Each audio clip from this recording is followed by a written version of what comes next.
जय हिंद दोस्तों, वंदे मातरम। राजनीति का मैदान अक्सर ऐसा रंगमंच होता है जहां पर सत्य को झूठ की परतों में लपेट करके परोसा जाता है, लेकिन कभी कभी यह झूठ खुद उछालने वाले की गर्दन पर सवार हो जाता है। और ऐसा ही कुछ हुआ है दिल्ली के पूर्व मुख्यमंत्री और आम आदमी पार्टी के राष्ट्रीय संयोजक अरविंद केजरीवाल के साथ में।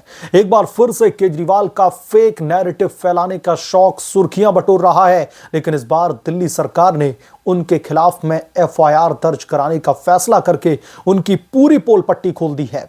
शिक्षा मंत्री आशीष सूद ने प्रेस कॉन्फ्रेंस में साफ साफ कहा है कि अरविंद केजरीवाल ने दिल्ली के शिक्षकों को लेकर के झूठी जानकारी फैलाई है। उन्होंने दावा किया है कि शिक्षक अब स्कूलों में पढ़ाने के बजाय कुत्तों की गिनती करेंगे। दोस्तों, यह महज एक ट्वीट नहीं बल्कि एक सोची समझी साजिश भी है जो दिल्ली की शिक्षा व्यवस्था को बदनाम करने की कोशिश भर है। चंडीगढ़ के शीश महल में बैठ करके यह दुष्प्रचार फैलाना अरविंद केजरीवाल की हताशा को दर्शाता है, जहां पर वो अब स्वघोषित बेरोजगार नेता बनकर के समय काट रहे हैं। आइए दोस्तों, इस पूरे प्रकरण को विस्तार से समझते हैं और देखते हैं कि कैसे अरविंद केजरीवाल का यह झूठा नैरेटिव उनकी राजनीतिक विश्वसनीयता पर बूमरैंग साबित हो रहा है। सबसे पहले दोस्तों, इस फेक नैरेटिव की जड़ को समझते हैं। अरविंद केजरीवाल, जो खुद को ईमानदार राजनीति का चेहरा बताते नहीं थकते, उन्होंने एक ट्वीट के जरिए दिल्ली के शिक्षकों पर बड़ा हमला बोला। उन्होंने दावा किया कि दिल्ली सरकार शिक्षकों को स्कूलों से हटा करके कुत्तों की गिनती का काम सौंप रही है। यह कितना हास्यास्पद और आधारहीन आरोप है केजरीवाल का। दिल्ली की शिक्षा व्यवस्था, जो कभी अरविंद केजरीवाल के शासन में एक मॉडल शिक्षा व्यवस्था बताई जाती थी, अब उनके ही मुंह से कुत्तों की गिनती वाली बन गई है। लेकिन हकीकत दोस्तों क्या है? शिक्षा मंत्री आशीष सूद ने स्पष्ट किया है कि यह पूरी तरीके से फेक नैरेटिव है केजरीवाल का, जो चंडीगढ़ से दूर बैठ करके फैलाया जा रहा है। सूद ने कहा कि हम स्वघोषित बेरोजगार नेताओं पर बहुत टिप्पणी नहीं करना चाहते, लेकिन अब की बार यह फेक नैरेटिव फैलाने का काम यहां से दूर चंडीगढ़ के शीश महल में बैठ करके अरविंद केजरीवाल ने किया है। दोस्तों, यह शीश महल का जिक्र स्पष्ट रूप से पंजाब के मुख्यमंत्री आवास की ओर इशारा करता है, जहां पर केजरीवाल अब अपनी राजनीतिक महत्वाकांक्षाओं को पालने की कोशिश कर रहे हैं। लेकिन दिल्ली के शिक्षकों को बदनाम करके वो क्या हासिल करना चाहते हैं? शायद अपनी फीकी पड़ती लोकप्रियता को फिर से चमकाना चाहते हैं, लेकिन ये चाल अब उनके ऊपर उल्टी पड़ चुकी है। अरविंद केजरीवाल की यह हरकत दोस्तों कोई नई हरकत नहीं है। उनकी राजनीति हमेशा से झूठ और दुष्प्रचार पर टिकी रही है। याद कीजिए, जब वो दिल्ली के मुख्यमंत्री हुआ करते थे तो हर छोटी बड़ी समस्या के लिए केंद्र सरकार को दोष दिया करते थे। भले ही अरविंद केजरीवाल को अगर खांसी भी आ जाए तो उसके लिए केंद्र सरकार ही जिम्मेदार रहती थी। अरविंद केजरीवाल की पूरी राजनीति झूठी बिसात पर टिकी थी। अब जब दिल्ली की सत्ता उनके हाथ से फिसल चुकी है तो वो फेक नैरेटिव का सहारा ले रहे हैं। शिक्षकों जैसे सम्मानित पेशे को कुत्तों की गिनती से जोड़ना न सिर्फ अपमानजनक है बल्कि दिल्ली की शिक्षा प्रणाली पर हमला भी है।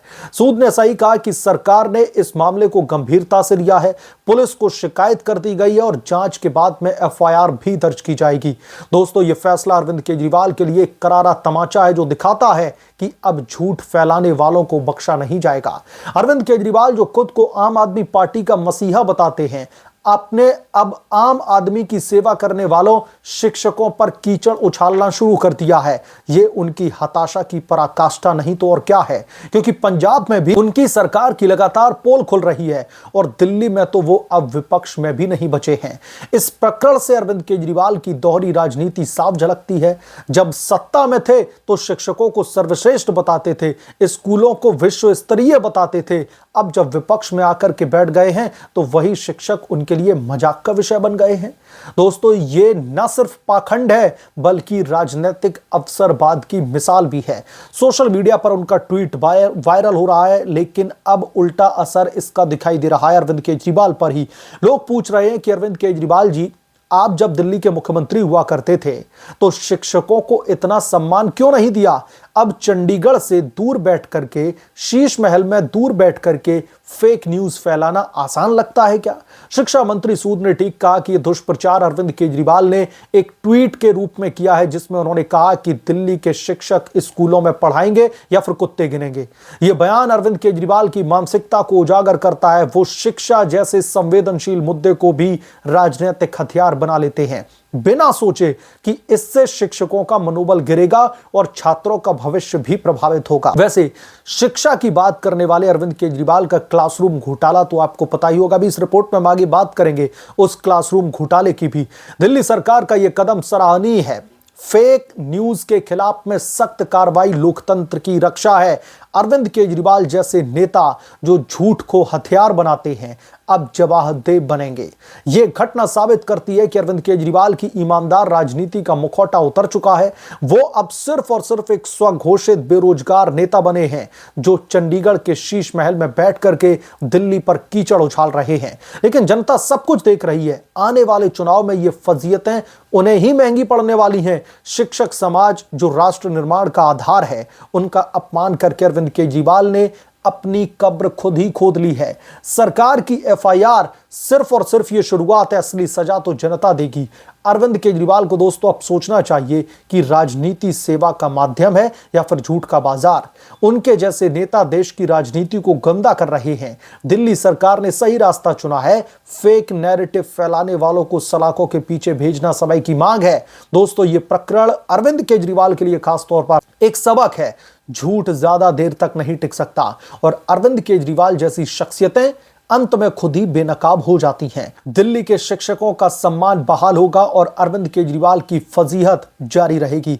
दोस्तों अरविंद केजरीवाल के घोटालों के बारे में तो क्या ही बात की जाए। जो अरविंद केजरीवाल अन्ना हजारे के आंदोलन से निकलते हैं, जो अरविंद केजरीवाल मंच से खड़े होकर के जब वो नेता भी नहीं बने थे तो ये कहते हैं कि अगर किसी पॉलिटिशियन के ऊपर, किसी मुख्यमंत्री के ऊपर, इवन किसी प्राइम मिनिस्टर के ऊपर भी अगर घोटाले के आरोप लगते हैं तो समय में बिना किसी देरी के पहले उसे इस्तीफा देना चाहिए, उसके बाद में उस मामले की जांच होनी चाहिए और जब वो निर्दोष पाया जाता है तब उसे दोबारा से शपथ लेनी चाहिए।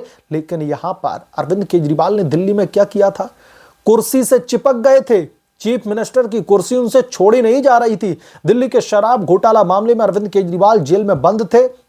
लगातार दिल्ली के जो काम होने थे उनमें बड़े पैमाने पर मुश्किलें आ रही थी। बार बार भारतीय जनता पार्टी ने भी आवाज उठाई, लोगों ने इसका विरोध किया कि आप इस्तीफा कब देंगे, दिल्ली में नया कोई मुख्यमंत्री बनाया जाए। लेकिन अरविंद केजरीवाल तो मुख्यमंत्री की कुर्सी से ऐसे चिपक गए थे जैसे अगर वो एक बार उतरे तो फिर दोबारा चढ़ ही नहीं पाएंगे। और वही हुआ। अरविंद केजरीवाल एक बार कुर्सी से नीचे आए, दोबारा कुर्सी पर बैठना उनका जो है उनके भाग्य में ही नहीं था। और भाग्य क्या, अरविंद केजरीवाल ने जो फसल बोई थी वही आखिर में आकर के काटी थी। तो अरविंद केजरीवाल आज शिक्षकों पर सवाल उठा रहे हैं। शिक्षकों को यह बोल रहे हैं कि उनको पढ़ाने के लिए नहीं रखा गया, वो कुत्तों को गिनने के लिए जो है वहां पर बैठाया गया है। और केजरीवाल की अगर हम जो एजुकेशन सिस्टम है उसकी भी बात कर लें, जो शिक्षा मंत्री मनीष सिसोदिया हुआ करते थे, उन्होंने बड़े पैमाने पर दावा किया कि उन्होंने वर्ल्ड क्लास एजुकेशन सिस्टम बना दिया है देश की राजधानी दिल्ली का। लेकिन क्लासरूम घोटाले से लेकर के कई सारे जो घोटाले निकलकर सामने आए, उन्होंने ये साफ साफ उजागर कर दिया कि आपने वर्ल्ड फेमस एजुकेशन सिस्टम नहीं बनाया नेशनल कैपिटल का, आपने वर्ल्ड फेमस करप्ट सिस्टम बना दिया था। आपने इतने बड़े पैमाने पर घोटाले किया, क्लासरूम में तक घोटाला कर गए। क्लासरूम मामले में भी आप लाखों रुपए डकारने की कोशिश कर रहे थे। यह है असल चेहरा दिल्ली की पूर्व आम आदमी पार्टी की सरकार का। और आज अरविंद केजरीवाल दिल्ली से जो है बेरोजगारी लेकर के खुद चले गए हैं, पंजाब में बैठे हैं, शीश महल में बैठ करके फेक नैरेटिव, फेक प्रोपेगेंडा फैलाने का काम कर रहे हैं, जैसे कि दिल्ली की मौजूदा भारतीय जनता पार्टी की सरकार ने आरोप लगाया है। बहरहाल आप क्या सोचते हैं इसके बारे में, आपकी क्या राय है, हमें कमेंट करके जरूर बताएं। जल्द मिलूंगा किसी दूसरे बड़े अपडेट के साथ में, तब तक के लिए धन्यवाद। अगर आप लोग चैनल पर नए हैं तो प्लीज चैनल को सब्सक्राइब करें, साइड बने बेल आइकन को जरूर प्रेस करें ताकि जब भी मैं कोई बड़ी खबर लेकर आऊं तो इसकी जानकारी सबसे पहले आपको मिले।